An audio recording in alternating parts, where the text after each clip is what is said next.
మన వరల్డ్ మ్యాప్ని చూసుకుంటే ఈ హైలైట్ అయిన ఏరియా మొత్తాన్ని ఆసియా ఖండం అంటాం. అయితే చిన్న ఏరియాని సింగపూర్ అంటాం. ఈ మొత్తం ఆసియాలో అతిపెద్ద గూగుల్ డేటా సెంటర్ ఈ సింగపూర్లోనే ఉంది. సో ఈ రీజియన్లో ఉండే 80 to 90% పీపుల్ ఈ సింగపూర్లో ఉండే డేటానే యూజ్ చేస్తూ ఉంటారు.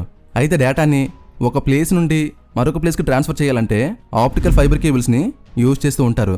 ఈ కేబుల్స్ అనేవి సముద్రం లోపల నుండి ట్రావెల్ చేస్తూ ప్రతి కంట్రీని కనెక్ట్ చేస్తూ ఉంటాయి. అయితే ఇటువైపు కంట్రీస్కి అంటే టర్కీ, ఇరాన్, సౌదీ అరేబియా ఇలాంటి కంట్రీస్కి సింగపూర్ నుండి డేటాని ట్రాన్స్ఫర్ చేయాలంటే చాలా ఎక్కువ మొత్తంలో ఈ కేబుల్స్ని యూజ్ చేయాల్సి ఉంటుంది. అలాగే చాలా దూరంగా ఉండటం వల్ల డేటా స్పీడ్ కూడా తగ్గిపోతూ ఉంటుంది. సో దీనికి ఫుల్ స్టాప్ని పెడుతూ హై స్పీడ్ ఇంటర్నెట్ని ప్రతి ఒక్కరికి చేరాలి చేద్దాం అనుకుంది గూగుల్. అయితే ఏరియా మొత్తంలో సముద్రానికి దగ్గరగా ఉంటూ ఆసియా మొత్తానికి మిడిల్లో ఉండే కంట్రీ మన ఇండియా. సో ఒకవేళ ఇండియాలో కనుక ఒక పెద్ద డేటా సెంటర్ని పెడితే అప్పుడు ఆసియాలో ఉన్న ప్రతి కంట్రీకి డేటాని ట్రాన్స్ఫర్ చేయటం ఈజీ అవుతుంది. అండ్ వాటితో పాటు డేటా స్పీడ్ కూడా పెరుగుతూ ఉంటుంది. సో కాబట్టి మన ఇండియాని సెలెక్ట్ చేశారు. అయితే ఇక్కడ మరో క్వశ్చన్ ఉంది.